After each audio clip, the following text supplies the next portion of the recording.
सद्गुरुदेव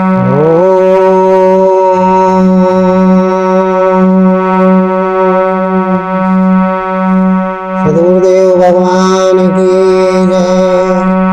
गुरुर्ब्रह्मा गुरुर्विष्णु गुरुर्देवो महेश्वरा गुरुर् साक्षात् परब्रह्म तस्मै श्री गुरुवे नमः। ध्यान मूलम गुरुर्मूर्ति पूजा मूलम गुरुपदम मंत्र मूलम गुरुर्वाक्यम मोक्ष मूलम गुरु कृपः। अवखंड मंडलाकारम्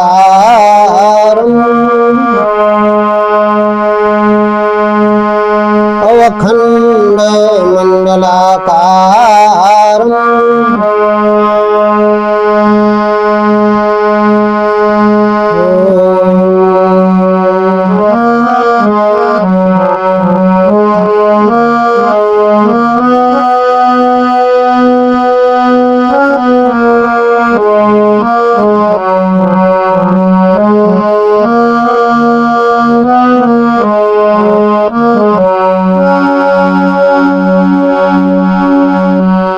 वंदं गुरुपद कंज कृपा सिंधु नररूप हरि अमहामोहतम पुंज जासु वचन रवि करे महामोहतम पुंज जासु वचन रवि करे नीलांबुजस्याम कुमल कोमलांगम सीता समारोह पितुआनुभारम प्राणो महासायक चार जातम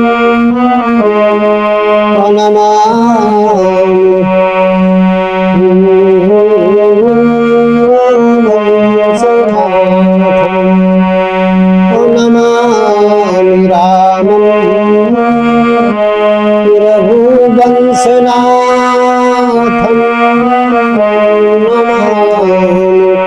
रामं रघुवंशनाथं।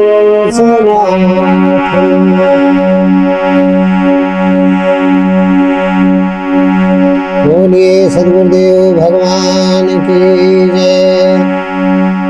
संत समाज की जय। भक्त समाज की जय। हृदय स्थित परमात्मा राम की जय। आज का जो प्रसंग है बड़ा सुंदर है। आज का प्रसंग ये है कि अच्छे मनुष्य का पतन कब होता है। अच्छे मनुष्य का पतन कब होता है, ये आज का सत्संग का चर्चा का विषय है। आप लोग बड़े ध्यान से सुनेंगे कि बुरे का तो पतन होता है लेकिन अच्छे मनुष्यों का भी पतन हो जाता है। तो क्यों होता है, ऐसा क्यों होता है, तो आज इसके बारे में हम बताएंगे। हमारे इतिहास में, धर्मशास्त्रों में बड़े बड़े संत, जति, सन्यासी, ऋषि, महात्मा, उनका भी पतन हुआ और बड़े बड़े राजा, जो धर्मात्मा राजा हुए, उनका भी पतन हुआ। तो अच्छे लोगों का पतन कैसे हो जाता है, इस बात को समझना पड़ेगा।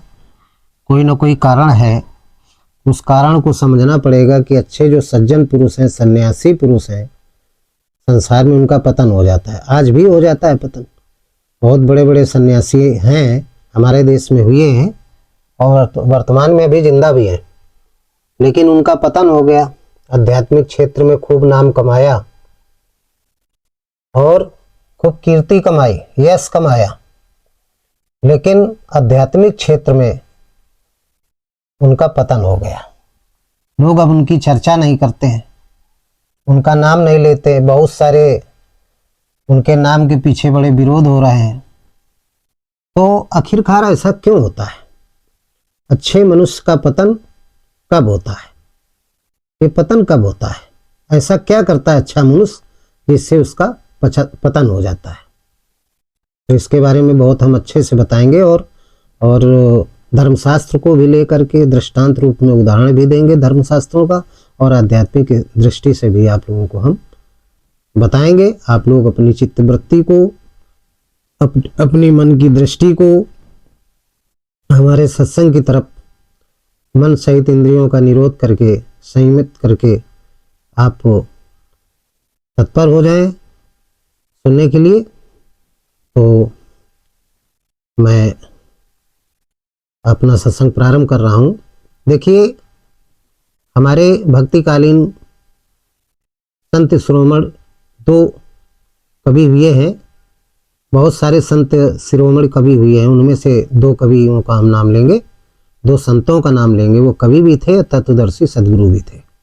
एक परम पूजनीय संत गोस्वामी तुलसीदास जी और परम पूजनीय संत दूसरे संत कबीरदास जी। हम दोनों संतों के विचारधारा को अपने इस सत्संग में पेश करेंगे और आप लोग सुनिएगा। देखिए, संत तुलसीदास जी के अनुसार हम पहले बताएंगे आपको कि संत तुलसीदास जी ने बताया कि अच्छे अच्छे सज्जन, चाहे राजा रहे हों और चाहे महाराजा रहे हों, चाहे वो राजा रहे हों, चाहे बड़े बड़े महाराजा रहे हों, चाहे संत रहे हों, सब कुसंगत के कारण नष्ट हो गए। कुसंगत के कारण नष्ट हो गए। अब कुसंगति, क्या कुसंगत किया? देखिए, धार्मिक क्षेत्र में जो कुसंगत होती है वो अलग होती है, भौतिक क्षेत्र की कुसंगत अलग होती है। भौतिक क्षेत्र की जो कुसंगत होती है वो काम, क्रोध, मद, लोभ, ईर्षा, द्वेष ऐसे लोगों के संपर्क में आकर के, और जब हम संपर्क में आ जाते हैं तो जो उन लोगों के अंदर काम, क्रोध, मद, लोभ, ईर्षा, द्वेष है वो हमारे अंदर भी आ जाता है।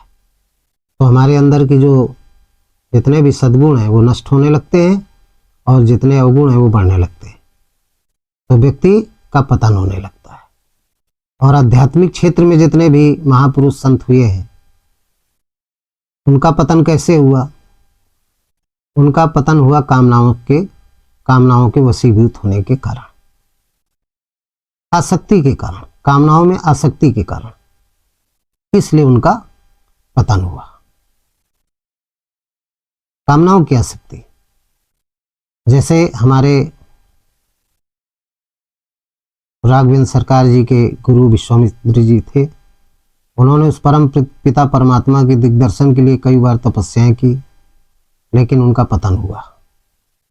कामनाओं के वशीभूत हो गए और उन्होंने मेनका जैसी अप्सराओं से शादी करके अपना जो तपोबल था वो नष्ट कर दिया था, उनका नष्ट हो गया था, क्योंकि वो कामनाओं के वशीभूत हो गए थे। तो आध्यात्मिक क्षेत्र में जितने भी संत हैं, इनका यदि पतन होता है तो कामनाओं के वशीभूत होने के कारण मोह उत्पन्न हो जाता है इनके अंदर।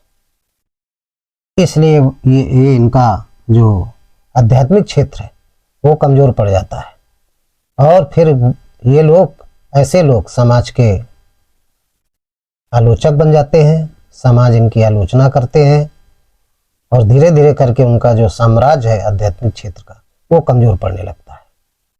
लोग उनको घृणा की दृष्टि से देखने लगते हैं, उनका कोई नाम नहीं लेना चाहता है, ये सब होता है। तो आज हम विस्तार से बता रहे हैं आप लोगों को, आप लोग सुनिए। देखिए, जो कुसंगति है, चाहे धार्मिक क्षेत्र की कुसंगत हो और चाहे अधार्मिक क्षेत्र की कुसंगत हो, कुसंगत सब खराब होती है। भौतिक जगत की कुसंगत और आध्यात्मिक जगत की, दोनों तरह की जो कुसंगत है वो खराब होती है, और कुसंगत में जो पड़ जाता है उसका विनाश निश्चित है। तो संत गोस्वामी तुलसीदास जी ने क्या लिखा है? बड़े बड़े लोग कुसंगत से नीचे आ जाते हैं, ऊपर उठ रहा है कोई साधक, जैसे भौतिक दृष्टि में कोई कुसंगत को धारण कर लिया तो उसका शारीरिक पतन हो जाएगा, आर्थिक पतन हो जाएगा, सामाजिक पतन हो जाएगा। आध्यात्मिक क्षेत्र में जो कुसंगत में पड़ गया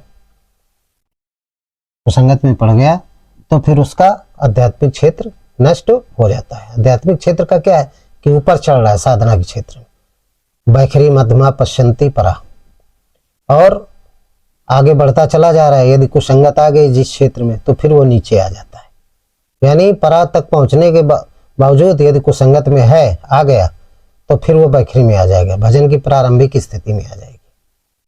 तो साधक को जो आध्यात्मिक क्षेत्र में, उसको धन दौलत इन सब चीज़ों से बहुत दूर रहना चाहिए, क्योंकि जब साधना चरम अवस्था में पहुंचती है तो बहुत प्रकार की रिद्धियाँ सिद्धियाँ लालच देती हैं, जिससे कि साधक उनमें फंस जाए और फंस करके उन्हीं में फिर आसक्त हो जाए और उसकी साधना नष्ट हो जाए। तो रिद्ध सिद्ध प्रेरें बहु भाई, अब बुद्धे ले लोभ दिखावे जाए।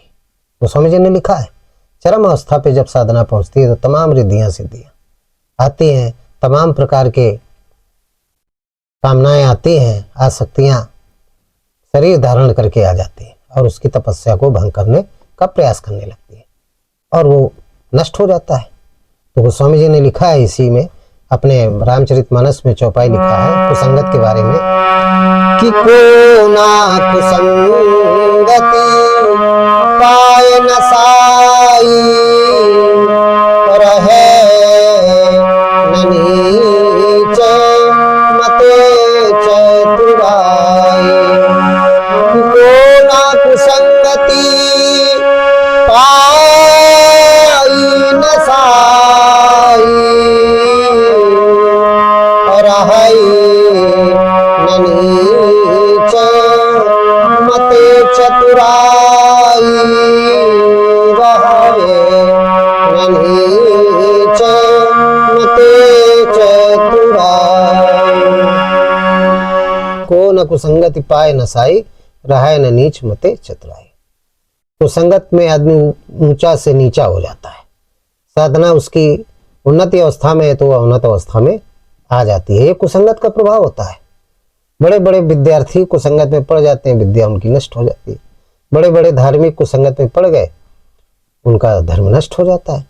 तो बड़े बड़े इतिहास में हर युग में राजा, संत, जति, सन्यासी, इन सब हुए हैं और सबका पतन हो गया, सब पतन के शिकार हो गए। क्यों? क्योंकि कुसंगत में पड़ गए। जैसे राजा प्रताप भान जी थे, इसके पहले देखिए रावण था, रावण के जितने मंत्री थे सब बेकार थे, सिवाय विभीषण को छोड़ करके। कुसंगत में पड़ गया, कुबुद्धि हो गया और उसका पतन हो गया।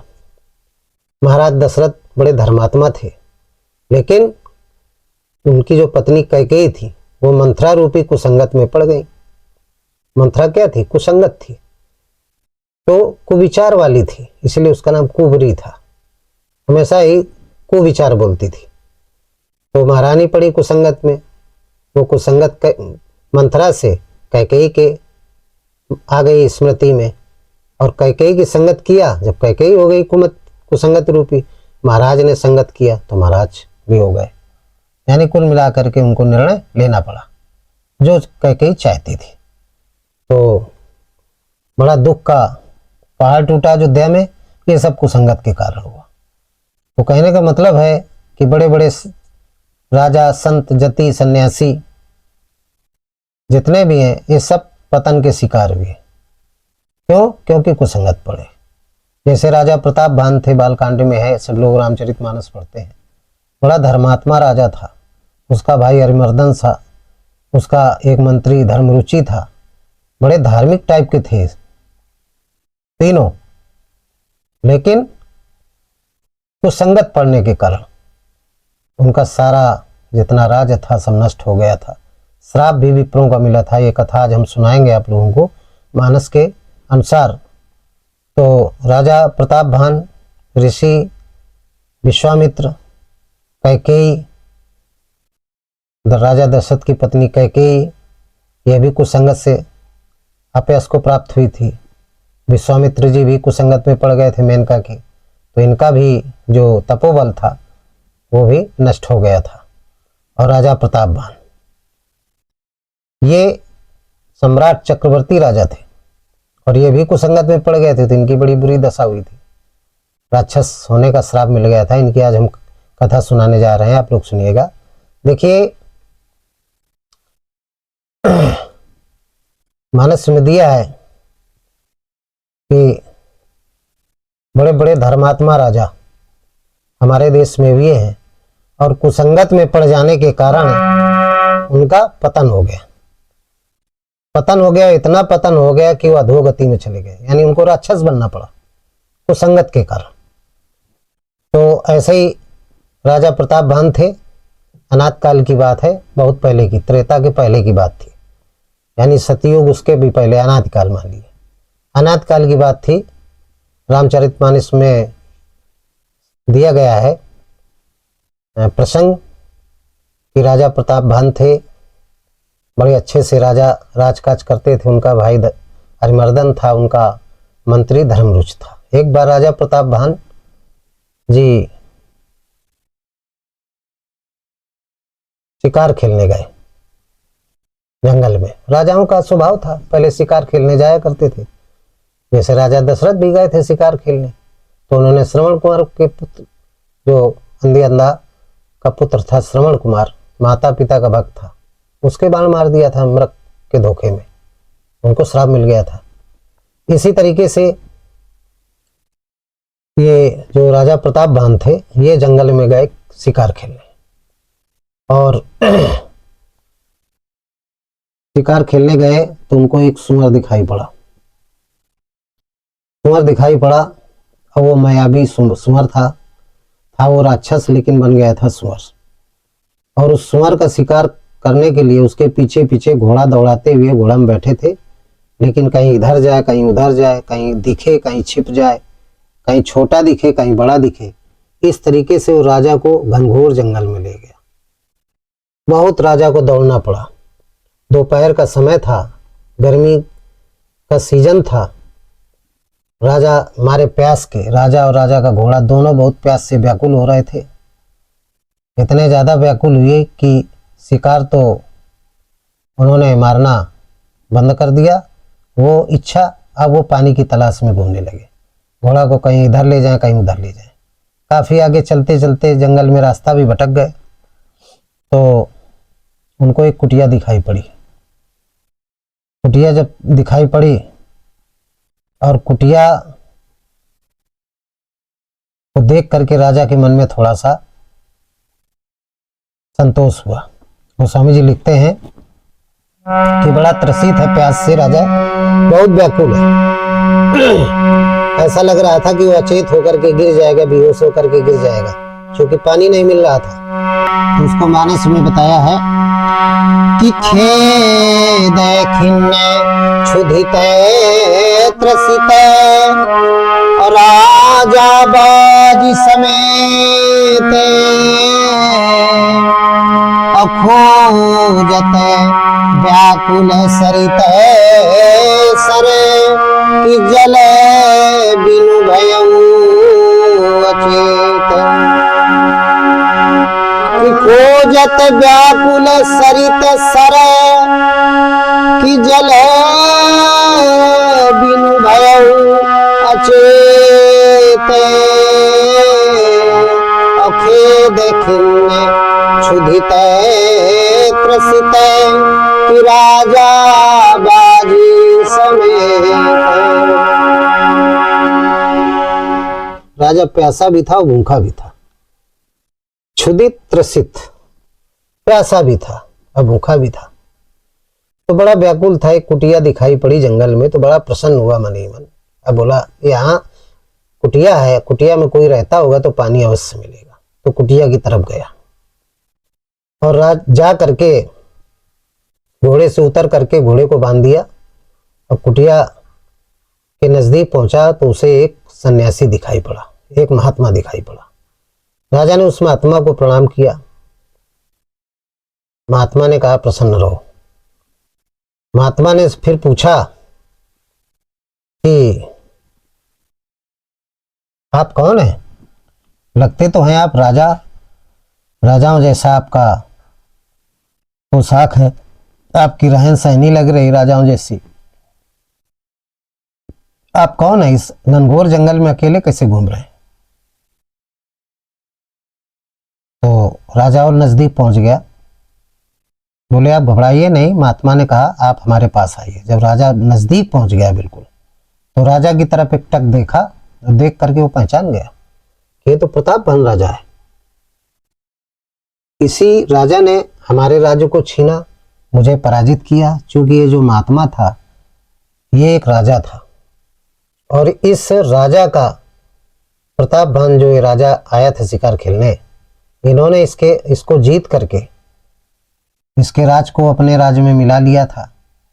तो हमारी ग्लानि से, हमारे शर्म से ये जंगल आ गया था, और दिन रात सोचा करता था कि क्या करूं, कैसे करूं, जिससे प्रतापवान से बदला हमारा पूरा हो। और जंगल में इसे एक कालकेतु नाम का राक्षस मिल गया था। उस राक्षस के भाई को भी प्रतापवान ने मारा था, तो वो भी राजा से बदला लेना चाहता था। तो जब राजा शिकार खेलने आया था, तो जो सुअर था वो सुअर और कोई नहीं था, वही कालकेतु नाम का वो राक्षस था, जिसके भाई को राजा ने मार दिया था। और वो पहचान गया था राजा को, तो कहीं दिखे, कहीं छिपे, कहीं छोटा दिखे, कहीं बड़ा दिखे। इसके बाद वो विलुप्त हो गया, राजा को बहुत परेशान करके। और आगे आकर के महाराज इसको संत को बता दिया कि मुझे लगता है ऐसा कि ये वही राजा है। यदि वही राजा है तो फिर इसको बढ़िया मौका है, इसका विनाश किया जाए। तो बोला ठीक है, आने दो, और मैं पहचान जाऊंगा तो फिर बताऊंगा क्या करना है। बोले ठीक है। इतना बता करके वो विलुप्त हो गया। तो वही राजा बैठा है। तो ये महात्मा कहता है, जो कपटी मुनि था राजा लेकिन कपटी मुनि था। तो ये कहता है कि आप हैं तो राजन लगते हैं, राजा हैं। तो राजा बताने लगा कि महाराज, बोला कि आप तो राजा हैं, राजा जैसे लग रहे हैं, और आपको हमने कहीं देखा है।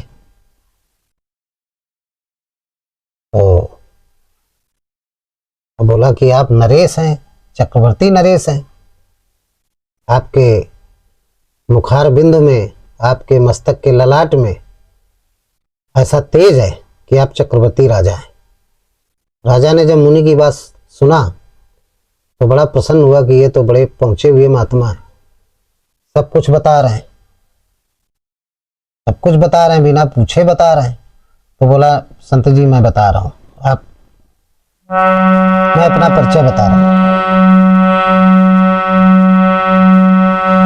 कि नाम प्रताप भान अवनीसा, तासु सचिव में सुनहु नीसा। फिरत हेरे पर भुलाई, और बड़े भाग देखूं पैद आई। जब उसने कपटी मुनि ने पूछा कि आप कौन हैं, तो ये बताने लगा। जान तो गया था कि ये प्रतापवान है, पहचान गया था, लेकिन फिर भी अपने भेष को छिपाने के लिए, अपने कपट को छिपाने के लिए पूछा कि नहीं आप हैं कौन। तो प्रतापवान बताने लगे कि नाम प्रताप भान अवनीसा, तासु सचिव में सुनो मुनीसा। तासु सचिव मैं सुनो मुनीसा, और फिरत अहेरे पर्यों भुलाई, बड़े भाग देखो पत आई। राजा ने अपना नाम नहीं बताया। राजा ने क्या बताया? बताया कि प्रतापवान नाम के राजा हैं, मैं उनका मंत्री हूं, और मैं जंगल में रास्ता भटक गया हूं। हे महामुनि,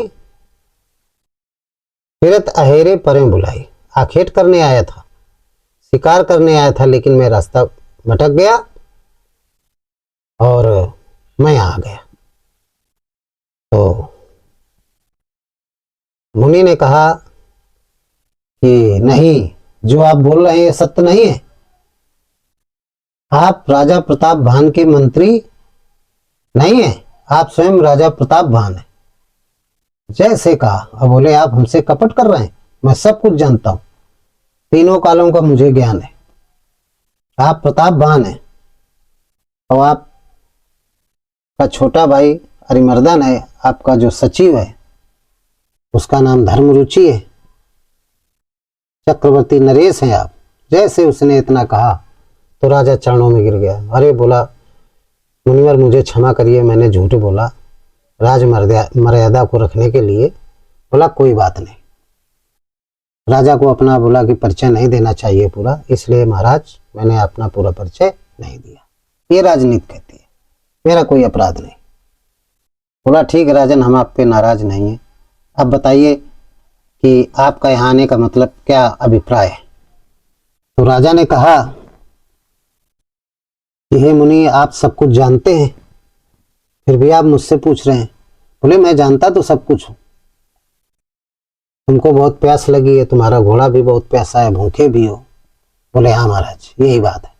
तो बोले बगल में सरोवर है, तालाब है, वहां जाइए, अच्छे से स्नान करिए, घोड़ा को पानी पिलाइए, आप भी स्नान करिए, आपकी थकावट दूर हो जाएगी, फिर आप आइएगा आश्रम में, और संध्या होने वाली भी है, फिर आप भोजन प्रसादी खाइए, आराम करिए, कल सुबह निकल जाना।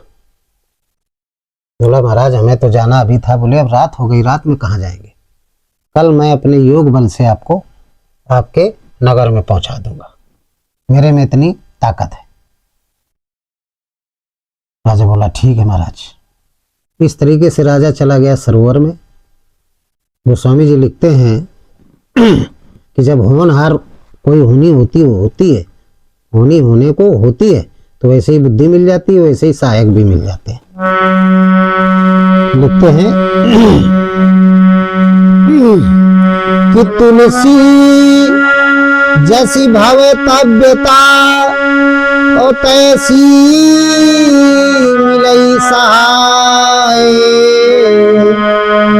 अवापन आवहि ताहि पही कि ताहि तहाँ ले जाए।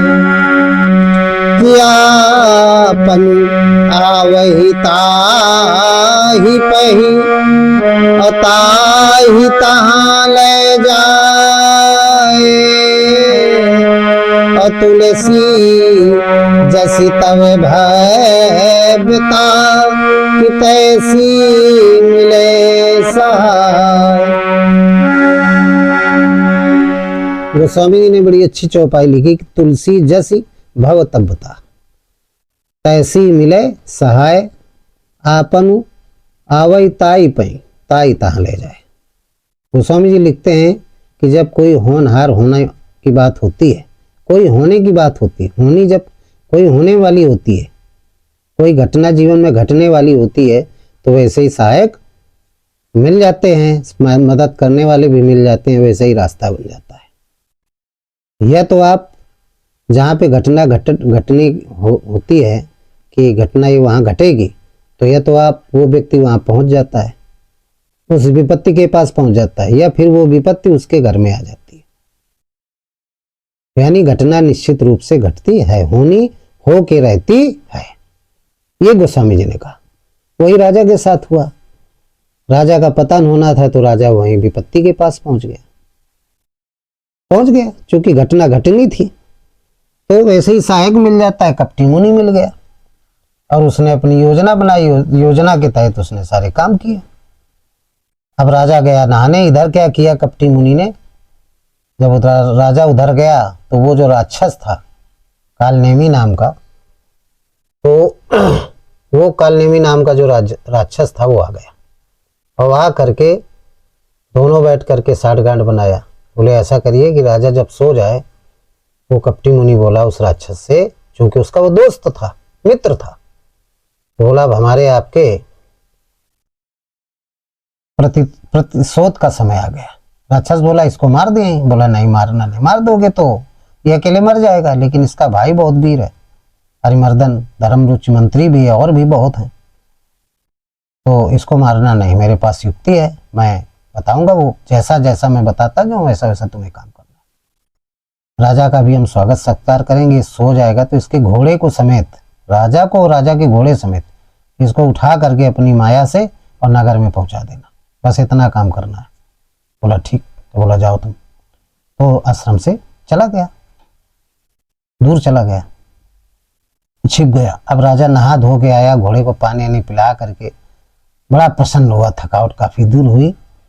आश्रम में आया, कपटी मुनि ने राजा को भोजन प्रसादी बनाया और बना करके खिलाया और राजा से कहा कि ये कच्छ है, इसमें तुम आराम करो। घोड़े को बांध दिया आपने। अब राजा चूंकि थका था पूरे दिन का तो सो गया तो उसने आह्वान किया उस राक्षस का। वो राक्षस आ गया और कपटी, हाँ, जब खाना खा लिया तब उसने कहा महाराज आपकी बड़ी अनुकंपा हुई, मुझे नया जीवन मिला। बोला वो तो है बिल्कुल। तो बोला महाराज मैं कुछ आपसे सत्संग करना चाहता हूँ। बोले करिए। बोले ये बताइए महाराज कि ऐसा क्या करूं या कोई युक्ति हो तो आप बताएं कि मेरा जो राज्य है वो हमेशा के लिए निष्कंटक हो जाए, कोई राजा मुझे पराजित न कर सके, मेरा राज्य हमेशा बना रहे और सुखी रहे, सभी राज के सारे जितनी भी प्रजा है सब सुखी रहे, अकंटक बिल्कुल मैं अचल राज करूं। तो बोले वैसे महाराज बहुत मुश्किल है लेकिन एक युक्ति है, कर पाओ तो सब कुछ संभव है। बोले महाराज बताइए। हे महामुनि आप बताइए, मुझे तो लगता है कि आप कोई भगवान है। बोले नहीं भगवान नहीं हूं, लेकिन मैं एक पहुंचा हुआ संत हूं। बोले महाराज आप यहाँ कब से रह रहे हैं? बोले मैं जब से सृष्टि की उत्पत्ति हुई थी। जब सृष्टि की उत्पत्ति हुई थी तब से मैं यहाँ रह रहा हूं। इस सारी सृष्टि का उत्पन्न जो उत्पत्ति है मेरे द्वारा हुई, इसलिए मेरा नाम एक तनु है। मैं एक तनु हूं, मेरा नाम एक तनु है। पहले मैं ही पैदा हुआ था, इसके बाद सारी सृष्टि की उत्पत्ति हुई। इतना कपटी मुनि झूठ बोल गया राजा से। अब चूंकि राजा इतना ज्यादा विश्वास कर लिया था कि राजा के आंखों में, इन आंखों में तो पर्दा पड़ा ही था, लेकिन अंदर के जो दो नेत्र थे ज्ञान और वैराग्य, जिनको दिव्य दृष्टि कहते, उनमें भी पर्दा पड़ गया था, उनमें भी पर्दा पड़ गया था। क्योंकि कपटी मित्र जब मिल जाता है तो बहुत बढ़ा चढ़ा के बोलता है। आप लोगों के भी जीवन में सबके कुछ घटनाएं घटी होंगी कुछ लोगों के साथ में। तो कपटी मुनि ऐसा दर्शाता है, कपटी व्यक्ति यदि कोई होगा तो इतना बाहर से प्रेम से बोलेगा कि जैसे कोयल बोलती है, मोर बोलता है, लेकिन अंदर से बड़े कठोर होते हैं, बड़े कठोर होते हैं, बड़े चालबाज होते हैं। वही ये मुनि था। तो बोला मैं युक्ति बता रहा हूं महाराज, राजन आप कर पाएंगे? बिल्कुल। बोला कि मैं बिल्कुल करूंगा। तो बोले आप नगर जाना, तो ये जो हमारा आपका मिलन है इसको किसी को न बताना, और आप एक विशाल भंडारा करें।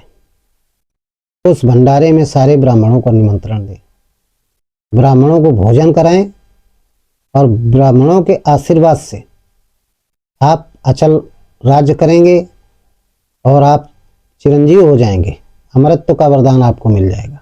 ब्राह्मणों में वो ताकत है, इतनी बड़ी ताकत है विप्रों में। उन विप्रों को बुलाइए आप। ये विप्र और ब्राह्मण कौन है?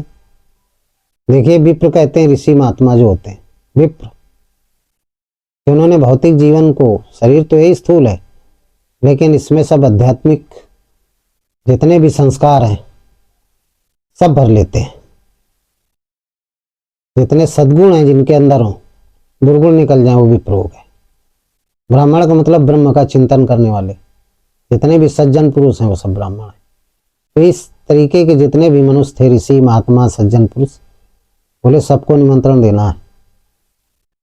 और बोले फिर और क्या करना है? बोले देखिए रसोई का जो काम होगा वो मैं करूंगा। बोले आप महाराज करेंगे? शोभा नहीं देता, हमारे राज्य में एक से एक खाना बनाने वाले अच्छे हैं। बोले नहीं, रसोई का कार्य मैं ही करूंगा। मैं रसोई का कार्य करूंगा, ऐसा व्यंजन बनाऊंगा, ऐसा भोजन बनाऊंगा कि उसको खा करके उनकी अंतरात्मा आपको आशीर्वाद देगी। आप मुझे गुरु मान लिया है, आपने मुझको कुछ माना है? बोले नहीं, आप तो परमात्मा तुल्य हैं। तो बस परमात्मा तुल्य हैं तो फिर जो मैं कहता जा रहा हूं वो आप सुनते जाइए और वही करना। बोले ठीक है। बोले ये बात किसी को बताना नहीं? बोले बिल्कुल नहीं बताएंगे।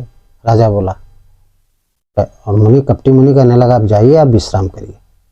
राजा विश्राम करने चला गया। अब इसने आह्वान किया तो राक्षस आ गया। अब बोले कपटी मुनि बोला उस राक्षस से, काल नेम नामक राक्षस से कि अय मित्र, अब राजा और राजा का घोड़ा अपनी योग माया से, अपनी माया से को उठा के नगर में छोड़ो, इसके महल छोड़ो, जहाँ सोता है वहीं पे घोड़ा को घोड़ा की जगह बांध देना और राजा को राजा के शयन कक्ष तक पहुंचाओ। उस राक्षस ने यही किया, उठा करके पहुंचा नगर में। रात्रि का समय था, घोड़ा को घुड़सवार में बांध दिया और राजा को राजा के शयन कक्ष में पहुंचा दिया, वापस आ गया। सुबह जब हुई तो राजा ने देखा कि हैं, मैं तो जंगल में था उस महात्मा की कुटी में और मैं यहाँ पे नगर में आ गया। तो वो बोला ये कैसे हो गया, कुछ समझ में बात नहीं है। बड़ा विचार कर रहा कि वो तो बहुत पहुंचा हुआ महात्मा है, इसका मतलब कोई वो साधारण मानव नहीं था, वो भगवान ही था। अब उन्होंने जो बताया है वो कार्य मुझे करना चाहिए। तो उसने तुरंत दरबार पहुंचा, सारे मंत्री आए सभी, और ऐलान किया कि कल विशाल भंडारा होना है, जितने भी ब्रह्मचिंतन वाले ब्राह्मण, विप्र, ऋषि, महात्मा सबको निमंत्रण दिया जाए, कल के भोजन के लिए सबको बुलाया जाए।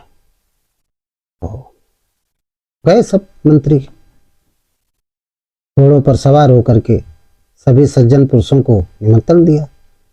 इधर क्या हुआ, जब रात्रि हुई तो वो आ गया कपटी मुनि। आ करके उसने क्या किया कि रसोई में जा करके 56 प्रकार के भोजन बनाए। 56 प्रकार के भोजन उस राक्षस जो उसका मित्र था उसकी माया से। और भोजन में क्या बनाया, हिरणों का मांस, भैंसे का मांस, शेर का मांस, बकरी का मांस, मछली का मांस, ये सब मांस जितना भी भोजन था सब गंदा भोजन बनाया। तो था भोजन वो, लेकिन मंत्र के माया की वजह से वो भोजन 56 प्रकार का दिख रहा था, बड़ा सुंदर भोजन दिखाई दे रहा था। राजा गया तो राजा देखा तो बोला, अच्छा जो राजा का पुरोहित था, राजा का जो पुरोहित था उस पुरोहित को वो जो राक्षस था वो उठा के ले गया था और उसकी जगह पे कपटी मुनि को पेश कर दिया था वहां पे। अब इस तरीके से भोजन बन के तैयार हो गया। जब भोजन बन गया तो सुबह सब लोगों को बैठाला गया, जितने भी विप्र थे, जितने भी ब्राह्मण थे, सबको ऋषि महात्माओं को बैठाला गया। भोजन परसा गया और जैसे भोजन खाने वाले थे तो आकाशवाणी हो गई। आकाशवाणी हुई और आकाशवाणी में हुआ कि अरे विप्रो सावधान, ये भोजन नहीं है, ये मांस है, जानवरों का मांस है, शेरों का मांस है, बकरियों का मांस है। आपकी पूरी तपस्या नष्ट हो जाएगी, इसको खाने से आप अधोगति में चले जाएंगे। तो ब्राह्मण रुक गए,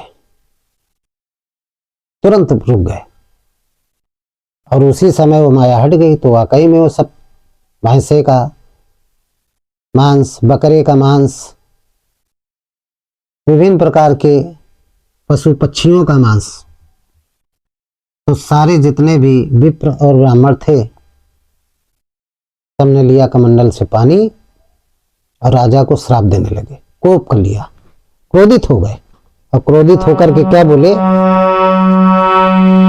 कि बोले विप्र सकोप तब कि नहीं कछु कीन्ह विचार, अजाय निसार चर हो नृप, अमूढ़ सहित हे परिवार। कि बोले विप्र सकोप तब कि नहीं कछुकी है विचार, जाए निशाचर हो कि सहित परिवार। अरे धूर्त राजा, तूने कोई विचार नहीं किया और तू मेरा धर्म भ्रष्ट कर रहा था, राक्षसी भोजन मुझे खिला रहा था, इसलिए हम सब तुझे श्राप देते हैं कि तू परिवार समेत राक्षस हो जा, परिवार समेत राक्षस हो जा। और लिया पानी और छिड़क दिया। राजा भयभीत हो गया, कांपने लगा, कांपने लगा। और क्या श्राप दिया कि परिवार समेत राक्षस हो जा और तू धनहीन हो जा, बलहीन हो जा, ऐश्वर्यहीन हो जा, तेरा सब राजपाट नष्ट हो जाए। ये जैसे श्राप दे दिया तो राजा चरणों में गिर गया, बोला महाराज मेरा कोई दोष नहीं, हे मुनियों मेरा कोई दोष नहीं। तो तुरंत आकाशवाणी हो गई, हे संत महात्माओं, तुम लोगों ने सोच समझ करके श्राप नहीं दिया है, इसमें राजा का कोई दोष नहीं, राजा के साथ छल हुआ है। ये आकाशवाणी हुई। तो राजा बोला, हे मुनियों, आकाशवाणी बिल्कुल ठीक कह रही, मेरे साथ छल हुआ है। बोले क्या हुआ? तो सारी बात बताने लगा कि मैं कल गया था शिकार खेलने, वहां मुझे एक तपस्वी मिला, सारी बात बता दिया। तब मुनियों को बड़ा दुख हुआ कि हमने बड़ा गलत किया, बहुत गलत किया। तो आशीर्वाद दिया कि ठीक है राक्षस तो तुम होगे, क्योंकि हमारा श्राप मिथ्या नहीं जाएगा, लेकिन तुम बड़े वैभवशाली राक्षस होगे, बड़े बलवान होगे, बड़े ऐश्वर्यवान होगे और तुमको भगवान ही मारेंगे। उस नारायण को, उस परम पिता को अवतार लेना पड़ेगा, वो प्रकट होगा किसी मानव के हृदय में और उसके द्वारा आपका वध होगा। ये हमारा आशीर्वाद है। चले गए सब मुनि, मुनि चले गए। इधर क्या हुआ कि वो जो राक्षस था उस ब्राह्मण को, रसोइयों को ले आया और इसको ले गया, कपटी मुनि को। कपटी मुनि गया अपने आश्रम, जा करके तुरंत उस राक्षस को चिट्ठी लिखा, सारे राजाओं को, जितने राजा हार गए थे सबको लिखा कि सब लोग चलिए और प्रतापवान पर चढ़ाई करना है। तो सब राजा अपने अपने सेना के साथ राजा प्रतापवान के राज्य में आक्रमण कर दिया और इस प्रकार जो है राजा प्रतापवान मारा गया, उसका भाई अरिमर्दन वो भी मारा गया, सचिव भी मारा गया, धर्मरुच राजा वीरगति को प्राप्त हुआ, राजा का राज चला गया। सब राजाओं ने अपना अपना राज ले लिया और अगले जन्म में यही राजा प्रतापवान ये बना रावण और उसका जो भाई अरिमर्दन था वो बना कुंभकर्ण और जो मंत्री धर्मरुचि था वो बना विभीषण। ये तीन भाइयों के रूप में इनका जन्म हुआ। ब्रह्मा की तपस्या किया, इनको वरदान मिला, रावण को वरदान मिला कि ये अमरत्व का वरदान चाहता था, लेकिन ब्रह्मा जी ने नहीं दिया। बोला नर और वानर दो को छोड़ करके तू किसी से नहीं मारा जाएगा। कुंभकर्ण ने नींद मांगा इंद्रासन, लेकिन सरस्वती जी की मेहरबानी से, उनकी माया से निद्रासन मांग लिया। तो 6 महीने में एक दिन ये सोता था, जगता था और 6 महीने सोता था। विभीषण जी ने भगवान की भक्ति मांगी। तो इस तरीके से ये प्रसंग रहा। तो ये कथा ये बताती है हमें आप सबको कि अच्छे मनुष्य, अच्छे से अच्छे मनुष्यों का भी पतन हो जाता है। अच्छे मनुष्य का पतन कपट से युक्त कुसंगत, जो कपट से युक्त है, जो कुसंगत है, उस कुसंगत में जब मनुष्य पड़ जाता है, कुसंगत का साथी बन जाता है, तो उसका पतन हो जाता है। जैसे प्रतापवान का हुआ पतन, प्रतापवान का ये तो हुआ कुसंगत के कारण उसका पतन हो गया। तो अच्छे जितने भी पुरुष हैं, सत्पुरुष हैं, महात्मा हैं, विश्वामित्र जी का भी यही हुआ था। महाराज दशरथ का भी यही हाल हुआ, वो भी कैकेयी रूपी कुसंगत में, उनकी जो रानी कैकेयी थी वो भी कुसंगत में पड़ गई थी, मंथरा रूपी कुसंगत में। तो ये सारा हाल हुआ अयोध्या का। रावण का भी यही हाल हुआ। इतिहास में बहुत ऐसे दृष्टांत हैं जो कुसंगत के कारण बड़े बड़े महात्माओं, राजाओं, सन्यासी, आजकल भी इस कलयुग में भी तमाम संत हुए हैं। तमाम संत कुसंगत के कारण उनकी दुर्दशा हो गई, तमाम जेलों में पड़े, तमाम मार दिए गए। तो ये सब कुसंगत का है। तो को न कुसंगत पाए न साई, और रहे न नीच मते चतुराई। कुसंगत से अच्छे अच्छे विद्वान, अच्छे अच्छे बलवान, इनका पतन हो गया, सब नष्ट हो गए। महाभारत में देखिए, दुर्योधन रूपी कुसंगत ने, बड़े बड़े धर्मात्मा थे, बलवान थे। कर्ण देखिए कितना बलवान था, पांडवों का बड़ा भाई था, लेकिन कुसंगत में पढ़ करके उसका विनाश हुआ। भीष्म पितामह थे, इच्छा मृत्यु का वरदान था, वो भी कुसंगत में पढ़ के उनका वध हुआ। द्रोणाचार्य थे, बड़े वीर थे, बड़े ज्ञानी गुरु थे, उनका भी नाश हुआ। तो बहुत सारे उदाहरण हैं हमारे ग्रंथों में, आप सब लोगों ने पढ़ा है, आप सब लोगों को पता है। इसलिए कुसंगत से सबको बचना चाहिए। जितनी भी बुरी संगतें हैं, चाहे स्त्री हो या पुरुष हो, सबको बचना चाहिए। सुसंगत को ग्रहण करना चाहिए। यदि सुसंगत नहीं मिल रही तो अकेले रहना ठीक है। कुसंगत में ना जाएं, स्वाध्याय करें, धर्म पाठ करें, घर में अपना काम करें और अपने घर में रहें, बाहर मत बैठे। अच्छे मित्र हो, अच्छी संगत ही हो तो आप बैठ लीजिए। यदि कुसंगत का बोलबाला हो तो एकांत रहना ज़्यादा अच्छा है। बिल्कुल नहीं तो आपकी मनोवृत्ति, आप भौतिक स्थिति में, भौतिक दृष्टि में भी आप कमजोर हो जाएंगे, अशांत हो जाएंगे, और आध्यात्मिक दृष्टि में भी अशांत हो जाएंगे। स्थूल शरीर भी आपका अशांत हो जाएगा, और सूक्ष्म शरीर जिसका राजा मन है वो भी अशांत रहेगा, दुखी रहेगा। इसलिए अच्छी संगत हमेशा करनी चाहिए, अच्छे लोगों का साथ करना चाहिए, अच्छा बोलना चाहिए, अच्छा व्यवहार करना चाहिए। बुरे लोगों से बिल्कुल दूरी बना लेना चाहिए, भले चाहे वो आपका कोई खास रिश्तेदार क्यों ना हो, चाहे जितना नजदीक का आपका कोई मित्र हो या रिश्तेदार हो, लेकिन यदि वो कुसंगति है तो उससे दूर रहने में ही भलाई है, नहीं आपका पतन हो जाएगा। तो ये बात आप लोगों को समझ में आ गई होगी। तो इन्हीं शब्दों के साथ आज का हम सत्संग समाप्त करते हैं। बोलिए सद्गुरुदेव भगवान की जय, आत्मा राम की जय, संत समाज की जय, भक्त समाज की जय। सर्वे भवन्तु सुखिनः, सर्वे सन्तु निरामयाः,